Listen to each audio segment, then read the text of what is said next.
Hi there, beautiful people. I'm gonna be showing y'all how to do my DIY individual lashes. What you're gonna need are your lashes. It could be the individual ones or the regular kind. If you're gonna use the regular kind, make sure you get the ones with the clear band and cut them into 3 to 4 pieces because the clear band just looks more natural. I found the length that I want to use, and next to it I wrote the amount that I'm going to be using. For the glue, I'm using the Kiss Lash glue, and this is the waterproof one. So I went ahead and put my lashes in the order that I'm going to be applying them. Now grab your tweezer and let's get started.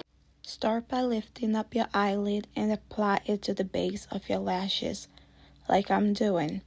It is okay if you tear up. Put a generous amount of glue onto your lashes and the extension before applying it, just to give it that extra hold. Do not apply the extension onto your waterline. As you see, I'm applying it at the base of my lashes. You do not want it on your waterline because it is very uncomfortable, and when you try to blink, you will kind of feel it and it's gonna burn, and that should be your cue to remove it and try again, because you want to be able to sleep and be comfortable. You should not feel like you have something on your eyes. That's the whole point of this. So if you feel uncomfortable, remove it and try again. And that's it, y'all.